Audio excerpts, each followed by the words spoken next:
Oh, you do? Okay. All right, we're going to get started. Thank you all for being prompt. Inevitably, we're going to have stragglers, so don't mind the people shuffling in. My name is Michael Anderson. I'm your CNA president. We've got a lot of board members in the audience, so when you see them, say hi. I guess board members say hi when you see them. Hi. Okay, so we've got quite a bit to cover tonight. Almost. It's our agenda. So we're going to have Kathy Wagner from 850-ZIP give us an overview of what 850-ZIP is. The State Historic Overlay, Jason and Mary are going to give us a little update on that. So for those of you that don't know, 6-ish months ago? A year? Oh, geez.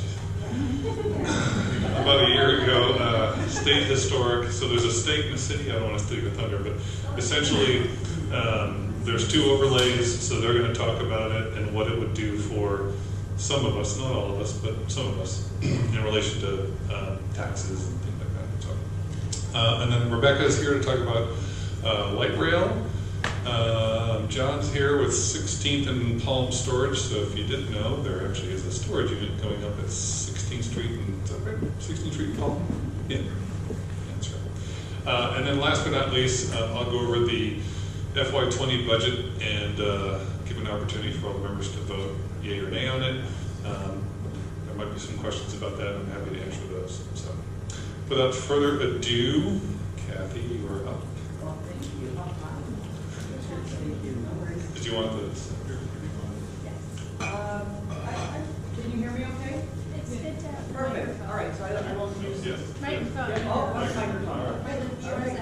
All right. I was going to say, I'm going to stand over here then. Don't want a little squeak. Well, good evening. How are you? Good. Good. Well, awesome. My name is Kathy Wagner. I am the founder of 850-ZIP, and we are the local loyalty company for downtown Phoenix.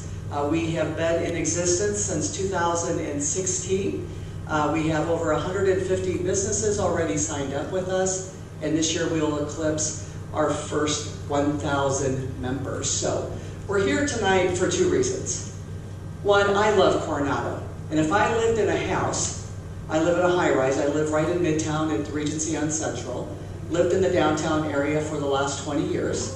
I would live in Coronado, though, if I lived in a house.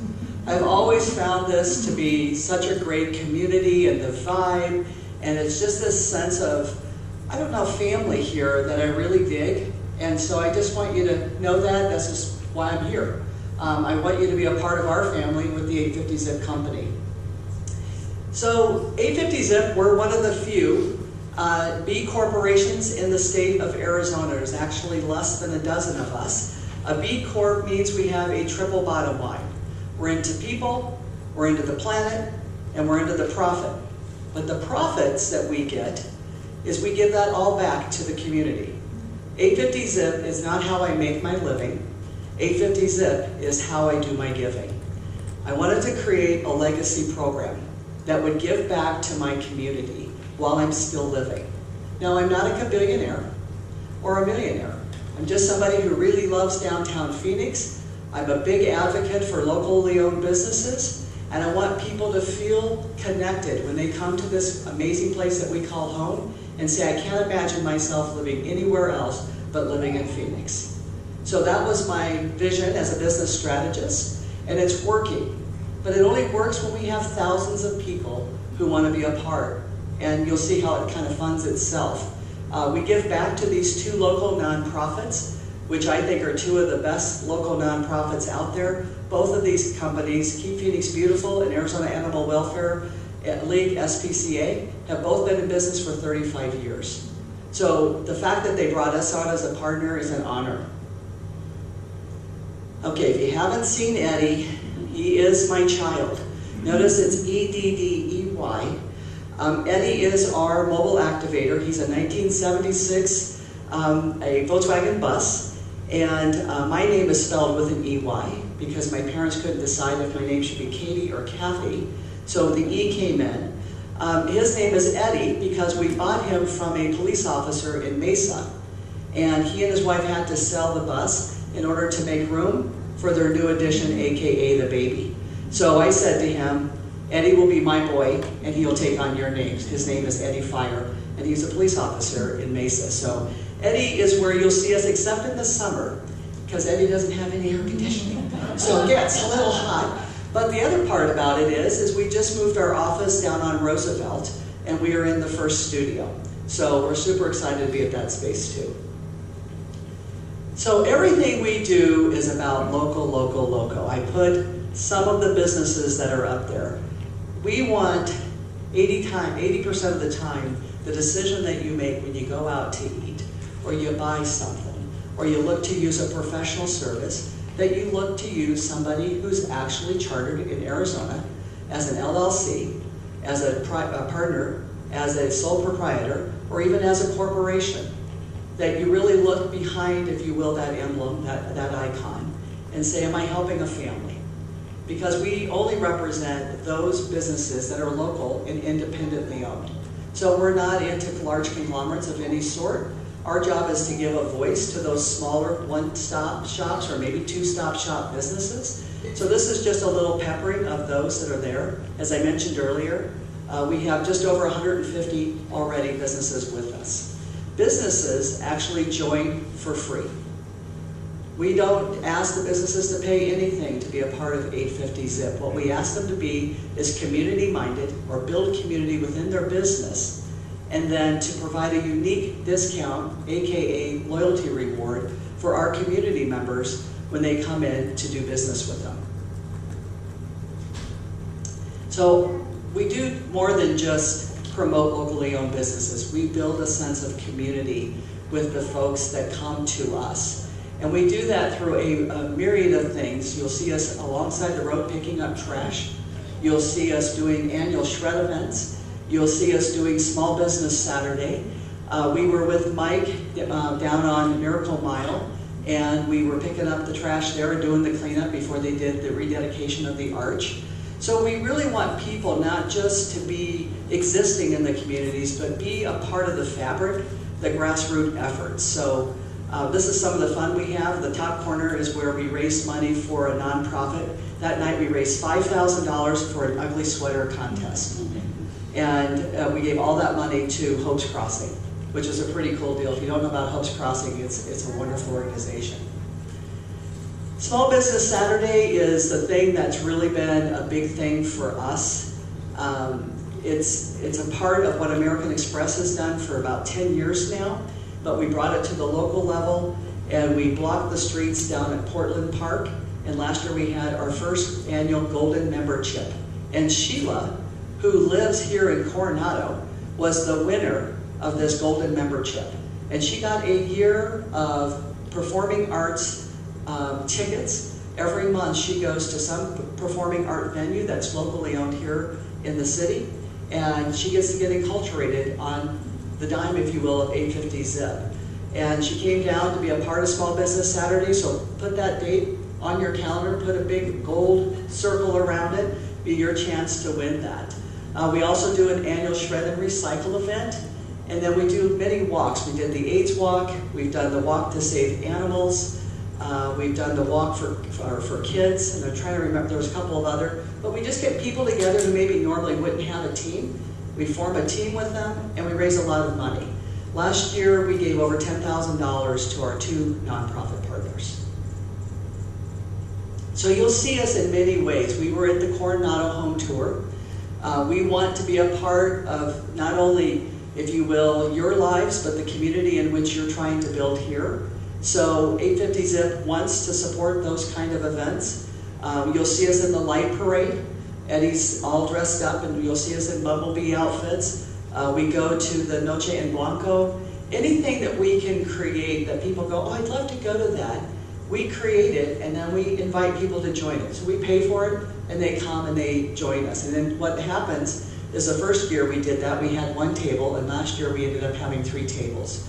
And we sponsor the table, so all you have to do is buy your food. It's kind of a cool deal, and you get to meet people you normally wouldn't get to meet.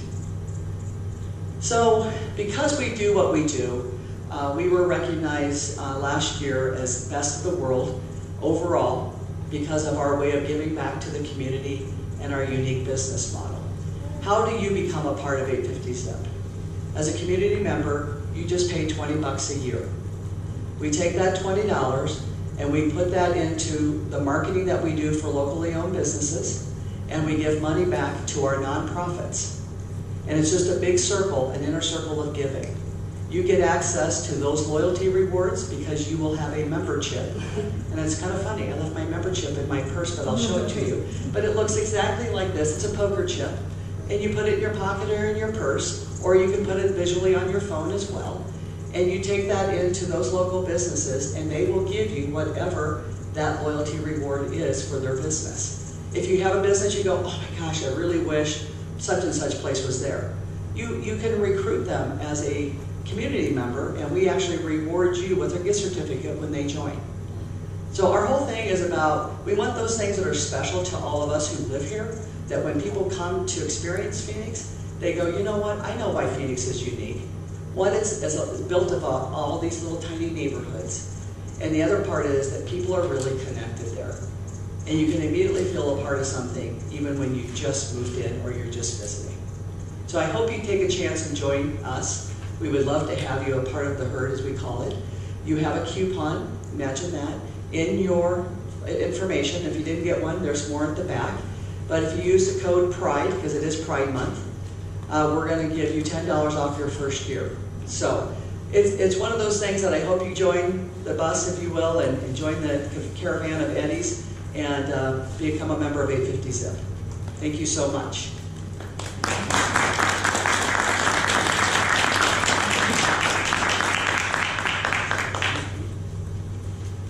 Thank you very much, Kathy. It's a great organization. Kathy and I met at the McDowell Road Revitalization Committee meeting, so thank you for coming, Kathy. Yes, and I'm sorry I have to go, but I'm going to go make dinner for one of my neighbors who fell, broke his hip. So, Good for you. But I just wanted to say thank you all. I hope you join us. Thanks, Kathy. Thank you. Okie doke. Jason Mary, you're up.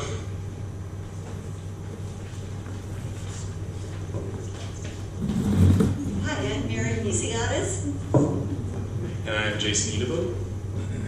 and we're going to give you a quick rundown on what's been going on with the Historic Preservation Overlay, and hopefully get some people to volunteer to help us with this project. Some people, if you weren't here last year when Mike was talking about it, and you're not familiar with the Historic Preservation Overlay, and you might ask, why is it important? Why do we need an overlay? How does it help the neighborhood, and how does it help me? Well, for example, say this is a block and you have 5 houses on the block, okay? And they all are, say, 1940 ranch-style houses, and they look pretty much like vintage houses. Well, you get one person that decides, well, I don't like the brick, I'm going to make it stucco, and I'm going to change the windows, okay? Then you have another person on the block, and they might say, well, I need an extra room, so I'm going to put a little room on the side, and it's going to have aluminum siding because I don't have to paint it, and he does that. And then you have another person that might put a extension on the back, and it's 2 stories tall, and it kind of rises above the house. Well, you have this happen a lot, and then your vintage block doesn't look like a vintage block anymore. It starts to look like kind of a hodgepodge. And we are a historic neighborhood, and that's one thing that makes us special, because we have the home tour, we get different, well, for the bond, we got different grants. There's a lot of things that make us special as a historic neighborhood, and you want to keep that part of the vintage houses. Now, that in itself, with this historic overlay that we're talking about, it's a little different than the one they had before, because the one they had with the city of Phoenix means that if you want to put an extension on or something, you go to the planning department and you have to get permission, all this kind of thing. And this isn't the same. It's through the State Historic Preservation Office. We call it SHPO. And it doesn't necessarily mean that you can stop somebody from doing these alterations.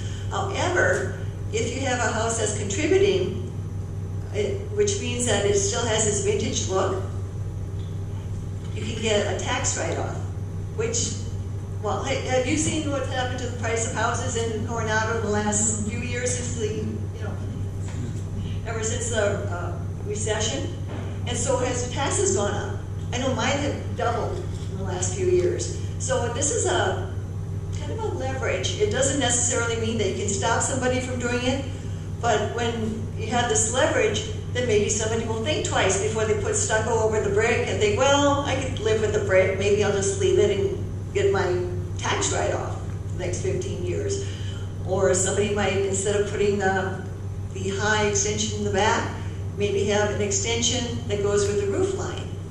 A lot of it is how it looks from the front. They don't care how you do the inside. If you want to knock out a wall or paint your black or purple in the inside, that's okay. It's mainly concerned with how the outside looks, the front of the house. So kind of what this map is, and this, like I said, is unofficial. It's just excluding mostly the commercial surrounding areas from all the way to 16th Street, Thomas, and McDowell. And basically our goal is just to try to extend the boundary to this blue area from what's currently the red boundary, just to enable people to individually apply for preservation, to be listed so that they could have the 35 to 45% discount on their property taxes. And so kind of like what Mary just said, this isn't the same thing as the Phoenix Historic District boundary. It's a state one, which means it's less strict. You don't have to go through those like plan reviews with the city. But it is still kind of I guess if you do apply for this individually, you would have to kind of make a 15-year commitment that you're not going to crazily alter your home in any way, or else you could lose that property tax incentive. So basically what we're trying to do at this point, a year ago they did this presentation and nothing really kind of happened from it. So what we're trying to do is just kind of get people who might have interest in helping us out with doing this boundary. And that involves surveying almost every single home and maybe even commercial buildings to see if they have historic, potential. And just because you have a home, or there is a home or a building within this blue boundary or even the red boundary, doesn't necessarily mean that you would qualify for that property tax or to be listed. Yeah, it has to be at least 50 years, and I think the original one was like 92 or something. So that's why. 1942, so anything that was like in the 40s, there's a lot of those ranch homes east of 14th Street, and a lot of those were included probably because of that. So you want to talk a little more about the people? Basically, we have done a little bit this year. We got kind of a slow start.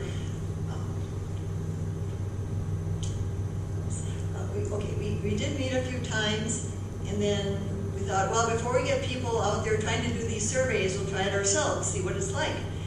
And I did one block, my block, and it went really great. But then they said, well, what about some other blocks where it is ranch houses, pretty much? So I did, and it wasn't this is a quirky neighborhood. Some things didn't match out right. For example, you see a house that's supposed to be a 1940s house, and you go to photograph it, and it's definitely not a 1940s house. So you have to do the homework on this. You can't do it yourself. When we had the presentation last year, I thought, great, so I did my house, and I took it down, and they were supposed to be able to tell you in, I think, in August, so when they come up with the September with the taxes for next year, you're supposed to know, and then I wondered, nobody got back with me, my taxes went up, and you can't do it just by one person, you have to do the whole area. Now, we're asking you at the beginning of summer to start something like this, and you probably think that's crazy, but it's kind of counterintuitive, but this might be a good time to do it. This is different than when they did it in 1985 when they first started.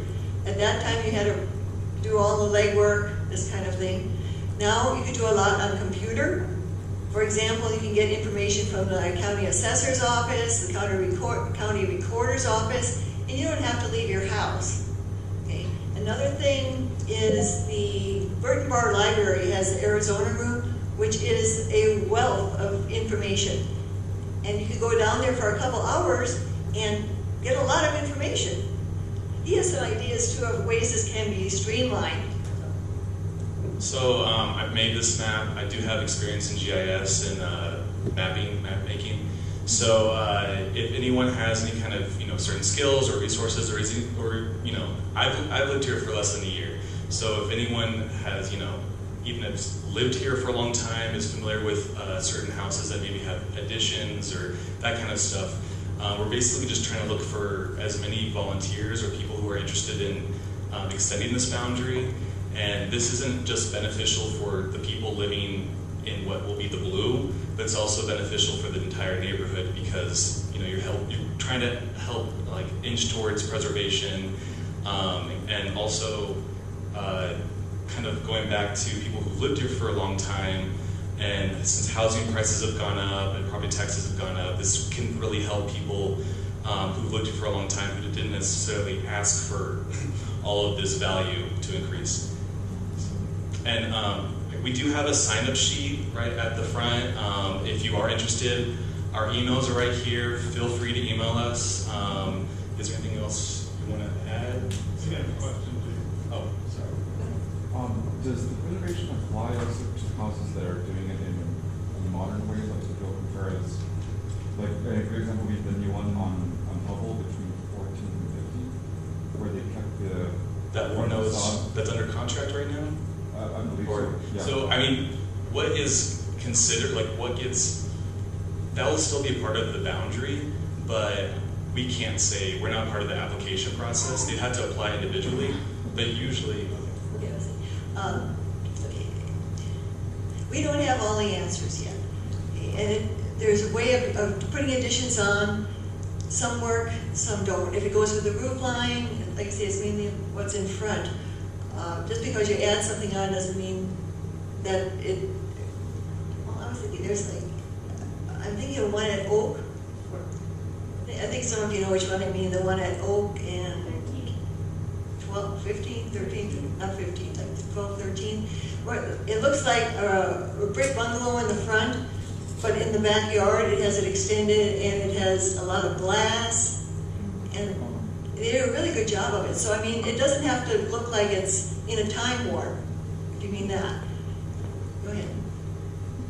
So I want to make sure I understand what you're asking. So it sounds like the area in the blue is something that you would like to go after this state preservation designation. Now, in order to do that, it sounds like you have to survey every home within that blue area just to be able to show that there is some kind of a historic,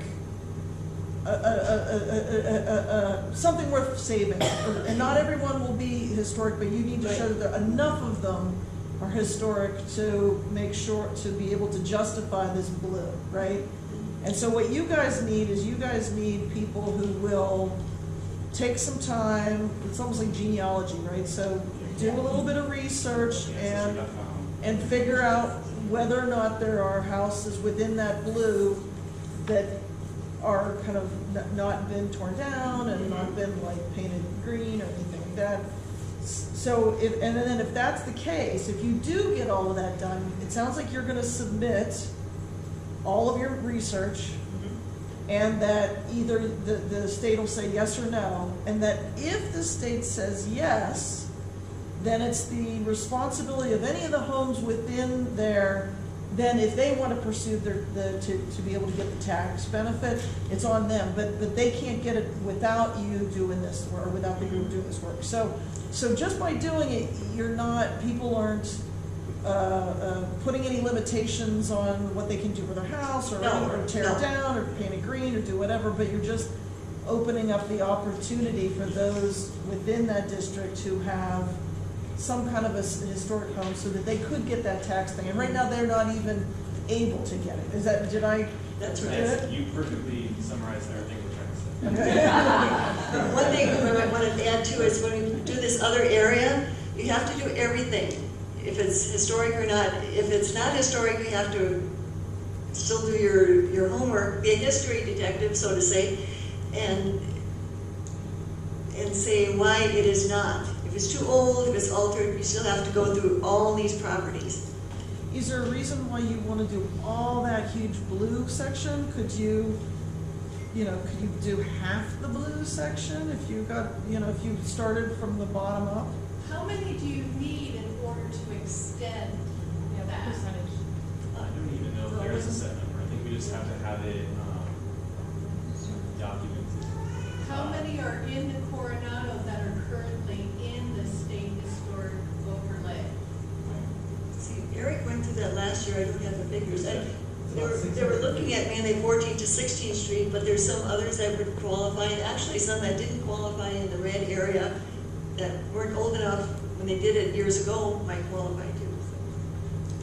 So why don't you ask, have you considered going block by block and seeing if anyone is interested in those overlay areas that you're trying to extend? And see if they would be interested in helping you with the work.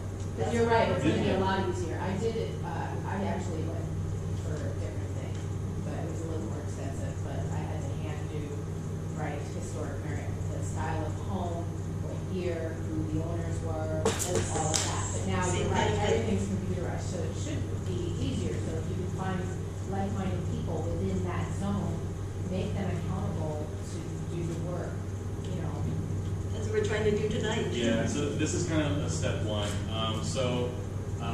Yeah, we have the setup sheet there. Please contact us if you guys are interested. Please spread the word. We're past our time, so if you have questions, we'll answer them. We'll be here afterwards if you want to have a question. All right, thank you guys.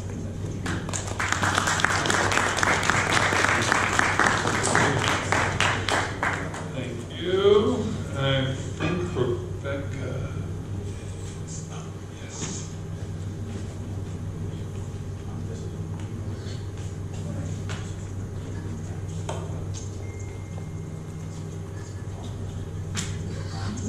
Hi everyone, I'm Becky Santiago. I live in the neighborhood over on 10th Street in Palm.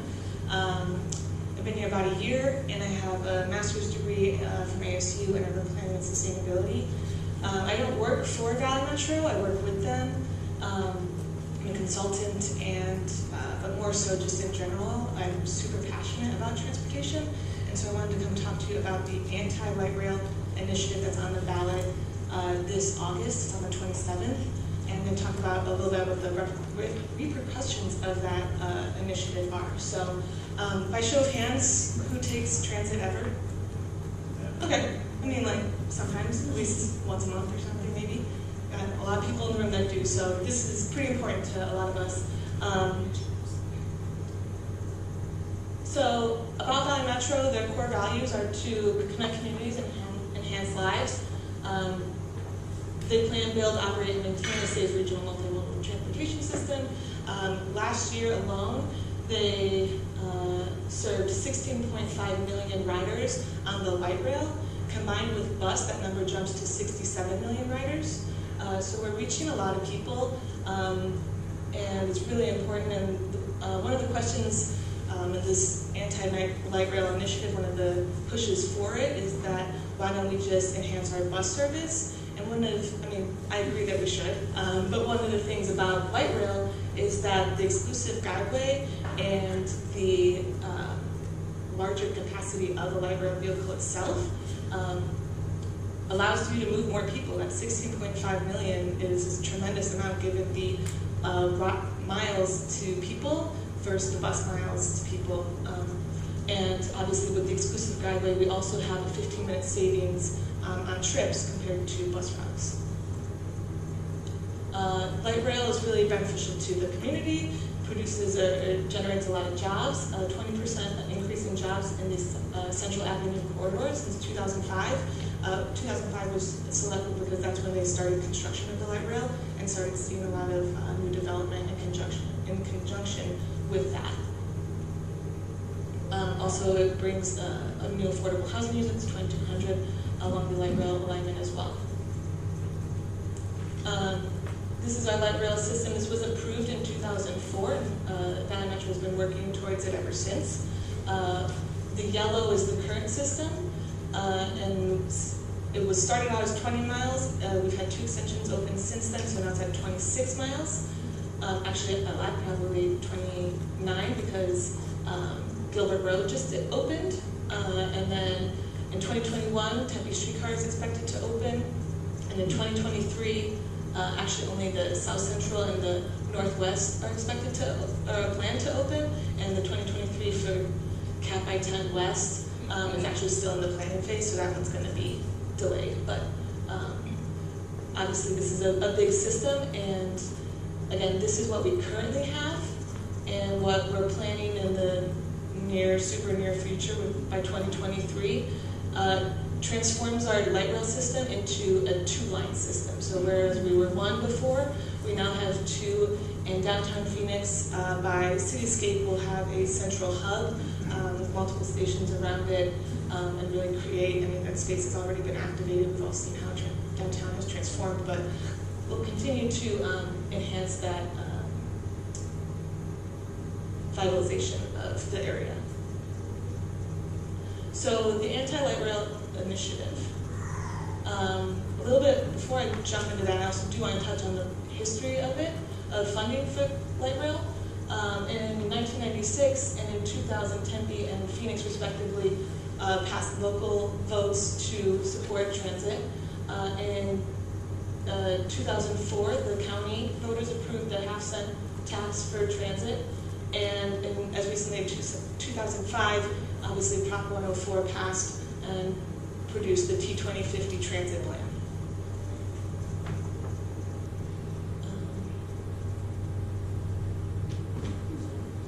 Oh, there it is. Okay. No worries, I think, but maybe. Okay. Okay. Okay. I'm just gonna. There was some other slides that are gone, but that's okay. I'm just gonna point. So this is just an excerpt of the initiative. It's the introduction. The first thing I wanted to talk about is that it amends the city charter. So the only way, so if this were to pass, the only way to undo it would be by a vote of people again. The city council cannot undo this initiative if it were to succeed. The second thing is that it terminates construction of Phoenix Light Rail extensions. So everything, all the planning, we're getting ready. We're pretty close to starting construction of the South Central and Northwest Phase 2. And so we're on the cusp, and those would just end. Those would not be constructed. And then this says redirecting funds from termination of light rail to finance infrastructure improvements in South Phoenix and throughout the city. One of the things that this initiative, or people who are pro this initiative, say that it would go towards other transportation projects. It would have to stay in transit. It can't go to streets or police or to other city services. It has to stay in transit. So just really, all that money would go to buses or some other alternative form. And so to talk about these impacts is that by reducing and taking away our ability to build light rail in the future, and by the way, this is not just light rail, this is all rail. So think long term, any sort of connection between here and LA, here in Tucson, here in Phoenix, anything to connect us regionally. I know this is maybe far-fetched, but Hyperloop one day, anything like that, out the window. Unless voters, again, went back to the city and said, no, we do want it. So no rail, no streetcar, no commuter, no light rail, none of that. So that severely limits our regional role. It impacts future transportation funding and regional mobility. And then I really enjoyed, I think this is an important fact because we're in a non-attainment area, and transportation is a key strategy for addressing and helping reduce our air quality issues that we have here. And then it I think most importantly is that it it sets precedent for something kind of dangerous as far as selectively going into a plan, I mean in this case a transportation plan, but any sort of general plan, comprehensive plan, things of that nature, going in and selectively saying, no, we don't want that piece, which was collectively voter approved that everyone did.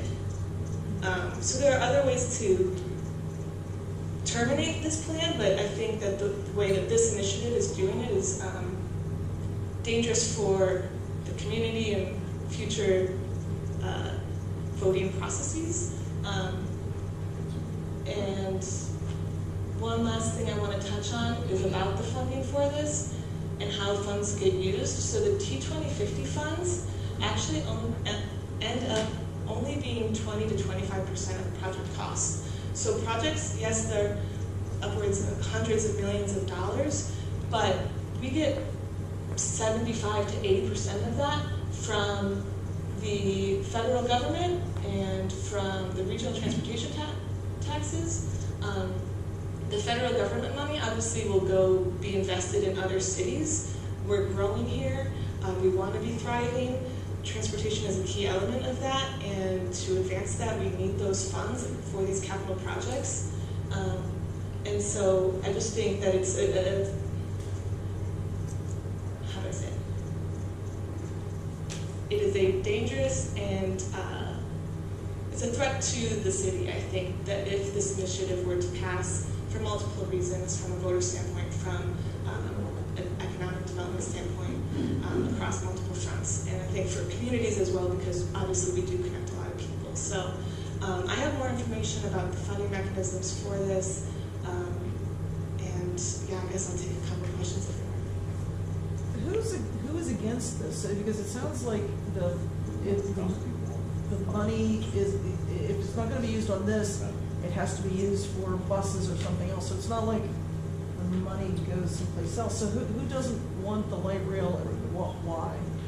So to be straightforward, it was a small group of South Central community members who were funded by the Koch brothers. So they have money behind them. It was just a couple angry business owners who didn't want X, Y, or Z amount of their property taken, or weren't willing to work with the city and to say, and the city goes through the whole process of, we're going to maybe impact your parking, but we want to work with you to accommodate that and X, Y, or Z. But they didn't want that. They had no negotiation, and it was just, no, we don't want it. And there's more history that I can happily provide, because they also went into this whole thing of like 4 lanes, no trains, and that caused the whole thing about like they just thought that there were going to be 4 lanes and also the light rail, but it's going down to 1 in each direction, which also angered some business owners.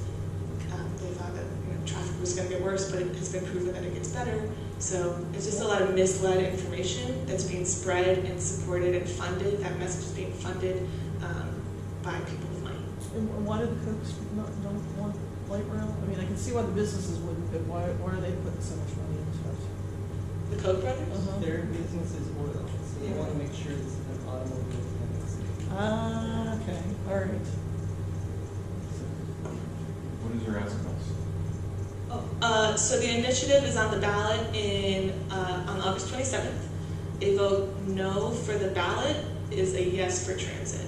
So it's a little confusing because it's anti-light rail, but so it's no for the ballot is a yes for transit. So I'm not saying go do it, but I'm saying go do it. So, any other questions? I'm relatively new to Phoenix. What are some other voter-approved initiatives that have been successful, that have been popular, that could have been, or that in the future or in the past would be threatened by if this got approved? So, right, what you were saying about it sets a precedent and a way to market it to folks who might be questioning it, but saying, oh, well, you like this voter-approved initiative, but if these types of laws were on the book, amending the city charter, your voice would not be heard.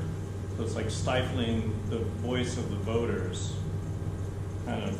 I mean, there are land use plans, comprehensive plans, all sorts of voter-approved initiatives that would, I mean, this is a transportation plan that this initiative is attacking, so any sort of regional or citywide plan it could go into. So. something that I really liked about the present plan, somebody came to present the plan to us a year or two ago at one of these meetings, and the intention behind it is to get kids from southwest Phoenix and other adults a way that they can get to community colleges and ways that they can have more resources available. Yeah, so I handed out, there's some up here if you didn't get some, and I think I have a couple more with me. But at the end of last year, Valley Metro produced a Building Communities and Enhancing Lives Quality of Life report, which had all these sustainability metrics, a whole ton of data went into that to point to how many schools we connect, how many employment locations we have, ridership numbers, all that sort of stuff went into that report. And this is just a high-level brochure of it, but or booklet. But online you can go and read the whole report if you're interested in learning more about the benefits that have come from the Liberal line. Thank you for having me.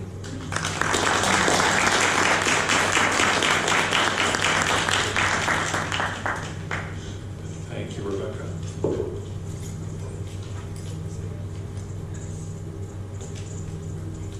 All right, John, you are up.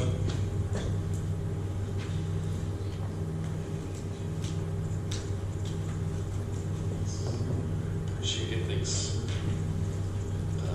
Hi, my name is John Stevenson. I'm here to talk about this proposed storage facility on 16th Street in East Palm Lane. A quick picture right here of what we're talking about. I'm sure everybody's pretty familiar with the area. And the spot that we're talking about here obviously is, I don't know if you can see the little yellow outline, those are the parcels that we're talking about. Whittier Elementary is right across the street. And again, this is proposed, this is still, nothing's a go. We're kind of in the early phases of reaching out and finding out if there's a way to make this happen. So I'll move quickly and stay afterwards if there's questions or comments. So here's a picture of the lots again, 16th Street. It's here in the East Palm Lane there. And this site has been fairly well known for a while in Phoenix. And the question kind of emerged from at least me and my partner, why is this site still around? We know a lot of the bigger companies have taken a look at it, a lot of REITs, a lot of the big Wall Street firms, a lot of big corporations with really deep pockets have taken a look at this. And so we really dug in to figure out what's the situation here. I wanted to share a little bit about that with you just so you're aware of kind of where the property is and what maybe some of the challenges have been. First off, there are some interesting setback issues that kind of have been challenging for this site. I know a lot of multifamily folks have gone in here and looked at the site. The city has an overlay that is high density multifamily, so they're encouraging people in this area. They really want some high density multifamily, and I know a lot of the big multifamily developers had a first look at this and have kind of penciled this out and really tried to make this site work. Ultimately, they've been unable to do that, and my partner and I have done some multifamily development as well, and we looked at it and see if we could make it pencil. We couldn't make it work. And there were two reasons behind that. There's a lot of limitations on the site, obviously, as where there should be. There's pretty large setbacks, there's pretty large restrictions on the site. We're looking at 50 to 75 foot setbacks, a maximum of 2 stories in height. So you start shrinking in the parcel. You can't use the exit onto 17th Street there, that long little part of the L. That would just be for fire road access, just for emergency vehicles. If there was ever an issue, they could access that solely for the fire department. But the big issue was the environmental issues with the site. We've done several phase 1s, which is environmental assessments on the site. This is likely the challenge that makes everybody run through the hills, because there's a lot of risk here with the site. There's been a lot of commercial usage on this site. It's interesting that we were talking about the historical. We've gone through a lot of the phase 1s and environmental surveys, and they have pictures from, I don't know how they do it, from like the 40s, 50s, 60s aerials, and they're black and white from the assessor's office, so that might be an opportunity if someone wants to research that for the historical designation, there are some aerial photos of this area. The big issue here is there's underground storage tanks from a service station in the 70s that have been not remediated. They haven't been buried. All the piping, the associated infrastructure underground with the site on the corner are still remaining. The fire department has records that they're there, which is always a challenge for development of a site because, okay, that could be $100,000, that could be $750,000, depending on where they've been leaking. There's been some other uses on the site that have made some challenges. Now, undisturbed, the site is completely fine. So I don't want to scare anybody. But the second you do anything, you're going to have to remediate the entire site, which could be significant risk in terms of what's that going to cost. The city's going to make you bond it, they're going to make you insure it. So there's nowhere to start this and walk away. So you could be on the hook potentially for some significant challenge in terms of building anything on the site. So again, there's a bunch of other little things in here. There's some petrochemical contaminations. I guess there was a battery manufacturer repair service station there. So there's potentially there's surface level lead, which isn't just let's remove the dirt. That is, we've got to blanket everything, we've got to cover everything, there's got to be a respiratory, there's got to be all kinds of work done to that site to make sure that that's been completed. So there's a lot, and it's not atypical for an older site that's been used commercially for a long time to have these kinds of issues. But the challenges remain that one on top of another, it's sending every other developer to the hills going, okay, well, why don't we go a mile away where we don't have this risk? And our plan is, and I think maybe why this is brought to our my partner and I's lap is that we're fairly creative in what we do. We're a small shop, we're local, our office is on 24th Street. We know the neighborhood, we know the area really well, and we're fairly creative. And when we took a look at the site, initially, multifamily is more profitable if you're a developer. So obviously everybody was trying to make that pencil. We also do self-storage. It's something that we've been doing for a while. And we have a little bit of a different look on what that looks like for us. But I knew immediately if I do self-storage here, I'm going to go one floor down anyway. I'm going to remediate 20 feet down. And I can use that space in my financial models. That's not wasted space that it would be for an office building or for medical office or multifamily, where that you just have to write that expense off and you can't produce any revenue for anything below ground. For self-storage, we can. So I immediately thought, okay, well, let me take a look at this and see if this will work for self-storage, just from our end, not from the community's end, for sure. Just initially. And what we had planned was, okay, we can go one floor down, remediate everything, pull everything out. And that's not a total lost expense for us because there'll be revenue from that below grade square footage that we can build there. We remediate everything, go one floor down, and then 2 stories up, and then all of a sudden the model works. We were able to do that. Okay, well, this is a creative use for the property that would be, that we could do. So that's kind of how we got to where we are. And this is the site, and you can see this is existing. This is from 2019, so there still is like used appliances that have been stored there. It's an appliance shop that have been stored there for 30 years at this point. So there's some surface level contamination provided by that. There's no drainage or anything on the site, so it's just a challenge. It's typical. It's nothing too crazy. Well, maybe the underground stuff is scary, but on top of the surface, it's just typical for a site of this age. We've had so many uses over the years. So just some of the interior photos of the site as it exists now.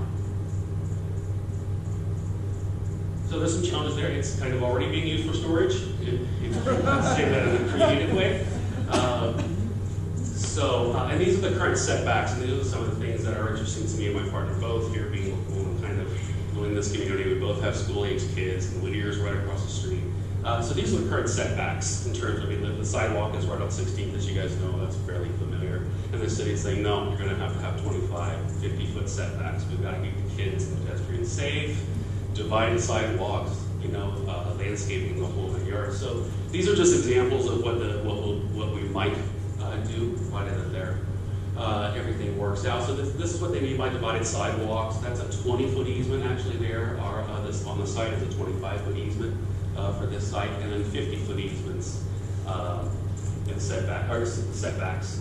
There's a 40-foot setback on that picture right there. So we're talking about something that's going to be way off the street with landscaping, divided sidewalks, things like that. Are these examples of what you have done, or you're just taking someone else's pictures and saying that you could do something similar? Yeah, I just used it for reference. I tried to get some things that were close by or things that were... For the landscaping. Yeah, just for the landscaping and the divided sidewalk, what that would look like. So,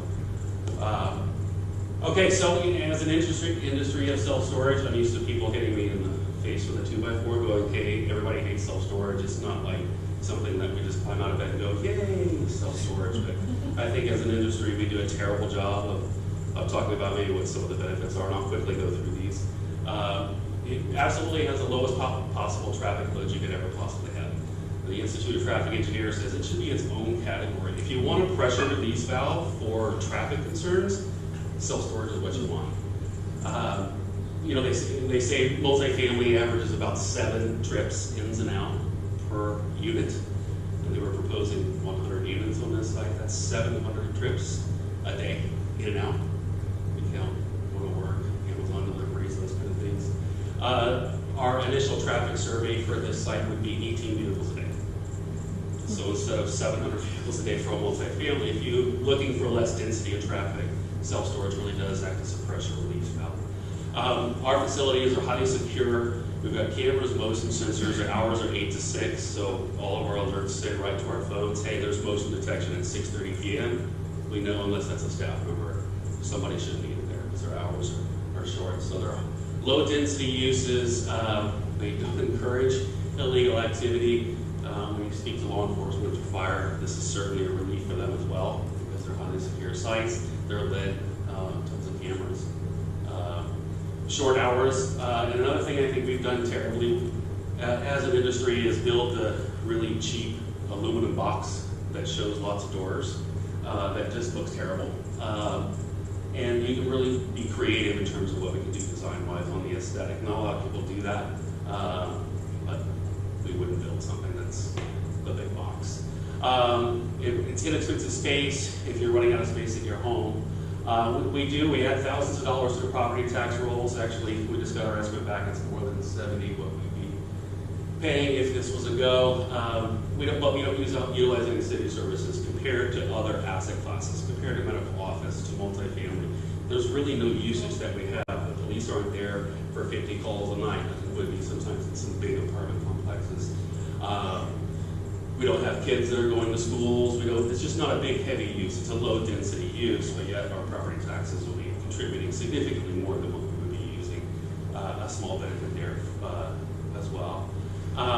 Is it needed? It's just more boring industry data. They say across the U.S., and it's been growing because we collect a lot of stuff, that the U.S. averages 7 square foot of storage per person is typically about a balance on the need and the demand. Arizona, we're way above that, 11 to 12 feet square foot per person. So if there's 100,000 people there, you say, okay, well, we need 11,000 or 1.1 million square feet of storage. It's been growing little by little for the last 20 years. We're a consumptive economy. So Arizona's really high. This area's got about 2 square feet of storage available per person. So significantly below what us industry knuckleheads would do when we were kind of doing our feasibilities. And okay, well, there's unmet need in this area just from a statistical standpoint. Our stores, we average about 30% of our tenants are local commercial mom and pops. So there is a pretty big component that we have. We pretty much know everybody in our stores. We've got our small businesses, contractors, only retailers. We have mobility scooter family that repairs and sells mobility scooters. So that is a pretty large component of what our stores do. And talking about my company with my partner, Clear Sky Capital, we're a local company, and I think we kind of bucked the trend in terms of a lot of the developers out there for self-storage. They have a different mindset compared to us. I don't know, we're much more locally focused in terms of what we do. we're calling this the collective. What we've been doing for our stores typically, and this is just the way my partner and I operate, is we do everything in-house. We spend all of our money within our tenants first. We send an email out if we need something, whether it's a print shop or screen printing, or if we need electricians or landscapers or whatever the case may be. We send an email to our current tenants first and say, hey, does anyone know anybody that's local, because we have this need? And we can usually get a lot of licensed folks. We can get a lot of great providers for that. Secondarily, we go out to the community second and say, hey, we've got this need. If anybody else knows anybody, this would be a great forum to say, hey, you know, we've got this need and this need and this need. Is anybody from the neighborhood? We hire from the neighborhoods that we're in. So we've been keeping things extra local. And that's not, I guess, a business mantra. It's just the way my partner and I think. And we've been doing this for a couple of years now, and we've seen the benefits of it. When you have people that live in the neighborhood, that are, when you're giving back, when you're a partner in the neighborhood, so many things just take care of themselves. You're truly kind of a collective experience. So that's kind of what we've kind of penciled in as the name, maybe the collective, and I think people have appropriated that term way too much, where, hey, let's just call this the collective. Okay, well, what are you doing to actually be a partner in the community? Well, we're calling ourselves the collective. Well, you're not actually doing it. We've been doing it for years and haven't used the word. So for us, it truly would be kind of a collective experience where we just don't extract from the neighborhoods that we go into. We're in 5. And all those neighborhoods, we're highly tuned to what the needs are in the neighborhood. We want to be the first people that people call in the neighborhood and go, hey, there's this weird need in the community. Can you help us out with this? Those are the most fantastic calls that we can possibly get. My name and phone number is in every one of my offices. Everyone, like my cell phone number. Very rarely do people call. I don't know if they just don't believe it, that it's really us. But you guys would know that if this was a go at some point. You would know that too. So as a matter of fact, I just had a call a couple weeks ago from one of the neighbors that said, hey, I'm showing my house this weekend. I know your landscaper comes on the 29th or 30th. Would you mind having him come out a week early because I'm showing my house next weekend? And I'm like, that's the best call you can get, because we struggle as self-storage sometimes of how can we help. We're not the first people I think people call or look to. But the longer we're there, I think people get more comfortable going, okay, well, these guys are truly a community partner here. Let's give them a call and see what they do. Like, so we're a local first member, like what Kathy was talking about earlier, that 850, that local, that is awesome. Those are things that we love, because again, sometimes it's hard for us to really dig in. It takes us a year or two, like, okay, well, now we're truly a resource and people can call us for things, or we can provide and be a good community partner on that. So, and that's kind of what we do this for. We want to be a benefit to the community. We've had a lot of meetings coming up this stage, and we continue to have conversations. And so we've created a community meeting space within the office space, a separate meeting space and things like this for any kind of community meetings that we want to have. We'll have a nice AV set up as well, so that'll be available to the community. We've had conversations about hosting maybe the community tool shed, because we have tons of tools that we barely ever use. So, and it's secure, so if there's a need, especially for regarding tools or things like that, it seems like, for me anyway, it'd be a great spot to have, hey, if anybody needs to borrow anything, we can kind of host that for the community. On the design, you'll see just here in a second, and I want to make it speed up, I'm sorry. We're having permanent but rotating murals on the sides of the building, so the design aesthetic won't look anything like a traditional storage site. And really just kind of getting the word out there and being a partner when the events come through, when different festivals, the home tours or things like that come through, being a partner, getting our name out there, and actually being there and saying, hey, if there's needs or anything, we can be fairly creative in what we can do, and certainly open the conversations all the time on ways that we can partner with the community. So jumping right to it, oh my goodness, that's blurry. That's not by design. I did that on purpose to be like, hey, I hope this works for you guys. So I don't know if you, I shouldn't have blown up that much. Anyway, so this would be the East Palm, when you're looking at it from East Palm directly to it. So Whittier Elementary is across the street. So we've been able to kind of incorporate some of the aesthetic. Donna Runner's book, I don't know if anybody's had that before. That was amazing. Like, that was our best resource. And even the city was like, you know, Coronado is so creative. We really have to go back to them when we have questions. I'm like, have you seen this book? And they're like, well, this is great. Why haven't we had this before? So yeah, these would be the murals here, and they would be along East Palm as well. And we work with the community. We've talked to the Phoenix Union School District, to Whittier Elementary as well, on how we can partner with some rotating murals that would be permanent installations there for us. I'd like to do something more three-dimensional, inspired by kind of the arts rededication on the three-dimensional aspect of it. So maybe having something that's three-dimensional in addition to the murals. But the office would be right here. The community meeting space would be about 1,200 square feet next to the office for any usage, for any needs, the community groups, anybody that needs the space. And we are kind of, storage traditionally has been kind of maybe an entry point for folks when they're coming into a neighborhood, so it can be a great resource on anything that we want people to know about Coronado. This might be a great spot for people to kind of get connected to the neighborhood. And along the side, we've actually taken this brick that's called, the brick is a Columbia brick. That's actually, we were able to find it. It was part of the brick that makes up a lot of the homes directly around there on 17th. So we've been able to find that brick. I'm sure it's a reproduction at this time. It's not the same company that produced it locally, so it's very expensive. But it is the same brick. I made the same materials and the colors, and that's the brick line here. These are actually like long windows there. Those would be landscaping trellises that obviously we have landscaping kind of growing up the sides of the building there, along with a bunch of trees out to the front. As we were really inspired by kind of the streetcar photos from the 20s and 30s and about how the streets were just massively tree lined. It was amazing. So this is just a representation of what the landscaping will look like. It will be a lot more greenery on the front of that. We just didn't want to hide the building. So this would be 16th Street. This is going down East Palm Lane towards 17th Street. The wraparound, there'll be more murals here. The trellis and landscaping here. And this would be loaded with trees to shade the sidewalks and the easements as well. What's one thing you don't see? The storage doors, which is the cheap way for most people to try to advertise that their storage.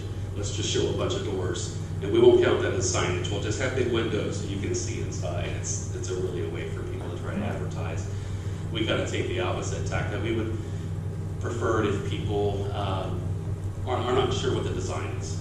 Okay, I hope it fits into the neighborhood, the aesthetic, but I don't want it screaming actually what the actual operations of the business is, and we hope that that's kind of where we've gone with the design. Again, some more elevations. But you wouldn't see any storage doors or anything like that wouldn't be visible from 16th from anywhere on the outside of the building. And this would be the site map that we've been working on little by little as the project has slowly progressed through the city of 16th Street right here, and then East Palm. And we worked with the traffic designers and the city traffic and the Phoenix Union School District on making a way. They're having a lot of challenges with the hot light on 16th, so much so that there's been they have to have extra staff out there because people are crossing, kids are crossing, parents are dropping off at the businesses across the street. It's just been a little bit of a challenge as we get used to that hot light. So we've worked with them on designing something that would be taking the hawk light into consideration. And this is the recommendations that they had to us, that we think this will help us to try to control the traffic flow for people that using the crosswalk the way that they would really like. It supports kind of the vision for the hawk light and the safety of the kids. But this is generally just the site plan, again, that's going out to, and this is something that surprised me, is that when the multifamily folks were really trying to make this work, the city was requiring an exit onto 17th Street, which was a surprise to me. I don't know about you, but I found that if I lived on 17th, I wouldn't want 400 cars a day coming out on the 17th. But with us, and for this usage, they said, oh great, you don't have the traffic needs. So we're still gonna make you do it, but it's gonna be blocked off, it's gonna be solely for fire department access. So as customers come in and come through, they won't even be able to go out onto 17th. It'll be some sort of fire gate, some sort of gated wall there that only the fire department could access. If there's ever an issue, they want to be able to get into the other lots and to be able to get into the back of the property. So that's all I have right now. If there's, how am I doing on time? Have I really gone way too long? You're a little over. Okay, I'm sorry. So if there's questions or comments, I'd be more than willing to hang out. I'll hang out for a while. And You can go ahead. okay, if there's any comments, So in the west elevation, was there like some connection between the A and B building? Oh, yes, there you yeah. So that would be an awning. So essentially, you would kind of drive into a shaded area in between those two buildings, and that where the loading and unloading would be. And the city was like, okay, we don't want any elevators or loading and unloading. Even with a 50-foot setback, we don't want that against any residential. So to the west of that is more commercial properties, and they said that's where you need to have the. So the loading and unloading up there, that's where there'd be an awning, and that would be, you wouldn't be visible until the gate opened, that you would actually see that. They want us to have like a 10-foot gate, which is normally it's a 6-footer, but they don't even want anybody to be able to see that awning or see anything back there. But again, that abuts another commercial property north, and that's where they want it exclusively. They said, no, you can't have loading here, you can't have any loading here, no outside doors, because it could be noisy, so everything will be contained inside. So one of the things about Coronado is that it's known for being small buildings, and those buildings that are on 16th Street are actually historic buildings. And the reason why they're so close to the street is because before 16th Street was a 2-lane road, and there was a lot of space there. And so you have the school that's historic across the street, and then this building is the exact same size as the Super Walmart. The Super Walmart is 110,000 square feet. You've got 3 levels of 40,000 square feet. And so you're taking a pattern of small buildings and you're bringing in a really big, super block project, which you don't even show the school. This is bigger than the school. So you have to rezone this. What has the city said as far as the rezoning to achieve this? What is the steps that you have to go through? We have to go through the village planning committee, have a couple more meetings, and then we go through village planning. We go back to the city for another meeting, and then if it ever got that far, then it would be city council. The challenge, these buildings, these buildings here didn't exist until the mid-70s. This entire block on the corner was an old gas, it was a big gas station, service station until 1974. So you can definitely see that kind of like early 70s kind of look to the buildings being right there on the property. Have you talked to La Santissima? Because you're going to affect their business with a big Walmart building next to their charming restaurant. Now the lot coverage of this will be less than 50%. So and I would say probably Whittier is probably a similar size, 40,000 square foot footprint, but 2 stories. So the lot coverage, actually, the building wouldn't start until right about here. What about those residents? If they're going to look at big, super Walmart type buildings? I learned a big error of judgment. Don't go door to door when you want to talk about a project, because it's not received very well. But we've talked to many of the residents that live directly. We've talked to many of the residents that live directly on 16th across there and those homes there. And the consensus was we don't want more traffic, but we want something done with the block because people are starting fires in there. There's all kinds of activity at night, and there's people with families and small children that live close by, and they're like, I don't let my kids walk by there. There's too many hiding spots. There's too many things that go on there in right now. Yeah.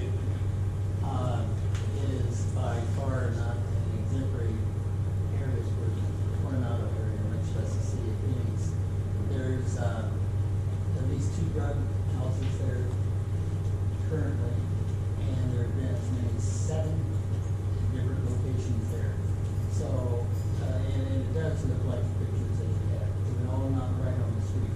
But it's nothing anybody, any neighbors would complain about considering what we have now. Santissima is concerned about the appearance of this area of Coronado. is, anyway, so I talked to them about a year ago. So it is not even, Walmart, you have traffic, Walmart, you have lights on until midnight, so on and so forth. So I really, honest, I do not feel it's an accurate comparison. Do you have pictures of your other projects? I do, I can get those. Okay, and how much of a guarantee do we get that you would have that aesthetic of the brick and all that stuff? That would be a stipulation that we would go through. We've already gone through kind of the initial review, and the stipulation is that the elevations can't change so far. So that would be a step on there, because they wouldn't be able to approve it and then go back, oh, we need to cut costs, we're going to have to take some things out of the design. You can't touch anything on the aesthetic. Just a comment. I mean, I think that that's obviously a terrible location. I don't think anybody wants to preserve any of that crap in here, right? So I think that the fact is that somebody's interested in doing something with that and taking on all of the mitigation of all of the dangerous stuff underground, I think is wonderful, and I appreciate you coming in, and I appreciate you, the care you seem to be taking with this in terms of thinking about, you know, how it looks and how you would engage in the neighborhood. You know, to me, I mean, when I heard it was going to be self-storage, I was like, ugh, you know, Yeah. but I mean, all of the things you said were, yeah, there's not going to be a lot of people going through, and yeah, there's a lot of cameras, and yeah, it looks kind of nice, and I mean, the fact is that you're willing to put a community space in there that we could use, and you know, maybe give us a place for our tool shed that we're going to lose in a year or two. I mean, that. For me, I appreciate it. I'm not in the neighborhood. I'm not across the street, but I mean, I just want to voice the fact that I think it's a really positive thing. Across the neighborhood? Across the street. Okay. Yeah, I live very close to them as well. I'd just like to reiterate Kelly's point, the transparency, you coming forward here. My only concern is just about the accountability on our end, making sure that these promises to the community are held, you know, down the road. I know we have a little bit of work and time to go through. I know individuals have concerns with the architecture and how it relates to the historical nature of our neighborhood, but from what I've seen, I think it's going to be a positive impact. So I appreciate you coming out and sharing this information with us. I guess my biggest concern is, first of all, I think this is beautiful, it sounds fantastic, but my concern is, what if when you start digging, something happens, there's a fire, there's a leak, something that could be a risk to our neighborhood, because I live beside South. So I'm very close. I guess, would there be notifications? Would you have any concerns about our water, the air quality, if something were to be open? Yeah, there are significant mitigation steps that we have to take through the city. And then to have that information with the schedule, that's something the school has asked for as well. It's like, hey, if this does go forward, is there something kind of a forum where you can keep us posted on, hey, this is the tentative schedule? We want to be aware of that. Like, okay, if there's things that we can adjust on the schedule, what that looks like, the steps that we're taking. And then as far as the remediation goes, the city is not going to let us proceed on this unless there's a pretty significant bond for completion of just a remediation. We're like, we don't care if you go bankrupt after you're done remediating, but you're going to finish this, whether it's, you know, $500,000 or $2 million, you're going to finish this. So we ensure this through the EPA as well. So there'd be a pretty big policy for us to go that. And again, it's really expensive, but it's better than finding out, okay, we're going to have to spend a year making sure everything here is going to be remediated. And there'll be a project manager there, and I'll communicate with you guys as well. There isn't anybody else other than me and my partner that's more responsible for this project. So if there are concerns or issues or anything, you can always call me or email me, or my contact information will be with the neighborhood association as well. So that's the way we work. That's the way we have done it in the past, and it's worked really, really well. People call us and go, hey, they're not cleaning up. It's dusty as heck over here. They're not, you know, the roadway is now getting muddy. Well, you can call me, and you have my attention for that as well. So. Yeah, and you know what? I guarantee you, I will respond more quickly than the county will. Well, never say never. You never know. Certainly some significant care with this neighborhood and preserving kind of what you guys have all built and continue to make thrive. So the city is appropriately, the city is appropriately attentive to, especially this neighborhood in this area on what happens. So,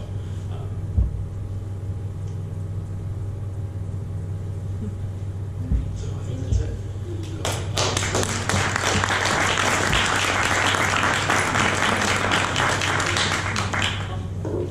Okay, so best for last, I think.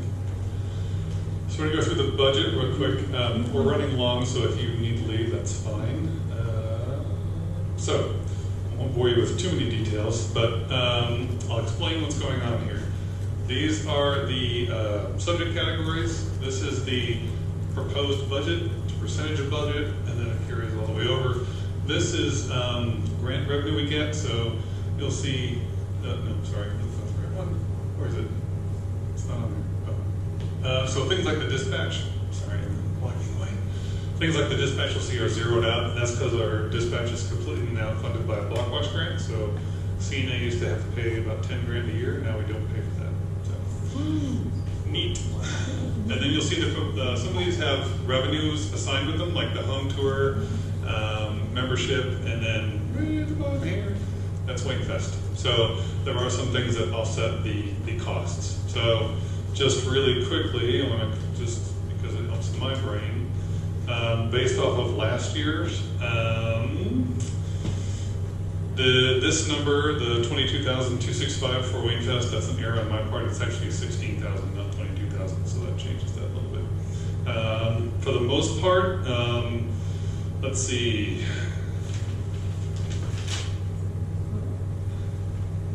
Can you hit the keynote thing? Thank you. So, for example, things like the home tour, that did go up 66% off the previous year. But for those of you that attended home tour this year, you'll note that it was a lot more crowded. We actually made more money this year than we did the previous year, so the expenses justified the revenue. Things like the community center are going up a little bit because of the garden. Now that we have a great garden, we have to water those plants, so that goes up a little bit. A lot of the programs stay the same.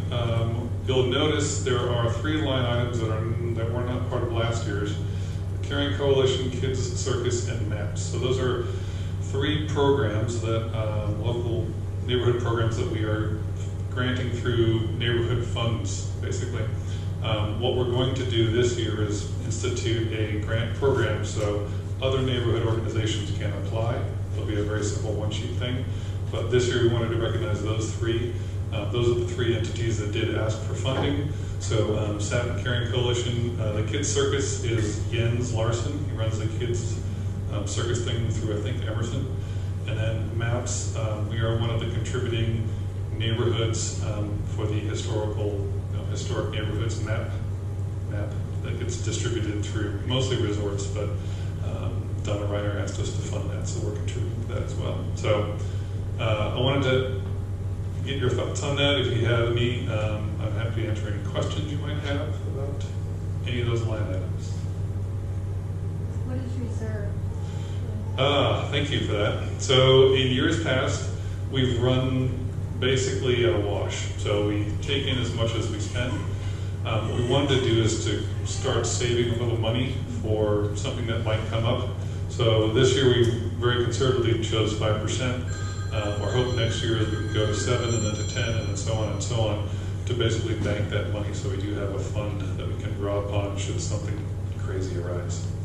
Eventually, we'd like to get it big enough so we can buy our own community center. That's the plan. What is the insurance expense? The insurance expense is for the board, for the community center, and for the new Block Watch mobile response vehicle, for lack of a better term. So it's since a lot of these neighborhood activities, like sports concerts, Wayfest, home tour, getting bigger and bigger, the thought was that we'd have a central location where people could go to should they need first aid or response to emergency services. So it's a fancy golf cart, I guess, for lack of a better word. Right. It's a golf cart that essentially has the resources, i.e. a fire extinguisher to the side of it, first aid kit, communications to all the other block watch members, things like that. So as of right now, if the situation rises, you know that you can go to the bright orange card, request something, and you can be accommodated. Does that answer your question, Sam? Yes. Any other questions? Okay. So we do need to vote on this. I think the easiest way to do is to all opposed, raise your hand. You don't have to say anything. I don't oppose it, but Okay. you know, everybody has different value systems, right? Sure. I'm aware of the fact that there's more than 2,000 kids going to school at that high school that don't have enough to eat, and we're spending $3,000 on murals. That seems like, to me, it isn't my value system. I don't want to be in conflict with what other people think, but I did want to express myself. Okay. I appreciate that, absolutely. Okay. And I should say these are reflective of dollars and not necessarily other things we might do in the neighborhood. Okay, so all in favor? Just raise your hands. Okay, budget is carried. Any other questions about this or anything we've covered? No, we're running late. So we have some speakers that are sticking around. If you have questions for John or Rebecca, they're here to answer those. Otherwise, we are going to have a meeting next month in July. Normally it would be July 4th. Obviously, we're not going to do that. So it'll be July 11th that we'll be here. One other side note, effective August, we are moving our meetings. So this is something that came about 2 years ago, I think. We asked the membership if they would like to hold meetings at North High, and overwhelmingly people said yes. So we're moving our meetings to North High and the Mustang Room, effective August. So through the calendar versus the calendar year with the exception of January. Yes, Annie? Oh, this just reminded me also, typically we have this meeting on the first Thursday of the month, and in July, that is 4th of July, and I don't want to be here, I don't think you guys do, so we're having our general meeting on July 11th instead, so that'll be our last meeting in this location, and then we'll switch to the Mustang Room. Yes, correct. So we'll create maps, but essentially the Mustang Room is in the southeast portion of the campus. For those of you that went to the Oak Street design meeting, it's exactly in that room. It's much larger, and North High is very interested in cultivating a relationship with the neighborhood, so it's a good opportunity for us to partner together. So spread the word amongst your friends. And that's, you had something about Hawk real quick. So tomorrow? Yeah, tomorrow morning at 20th Street in the Grand Canal.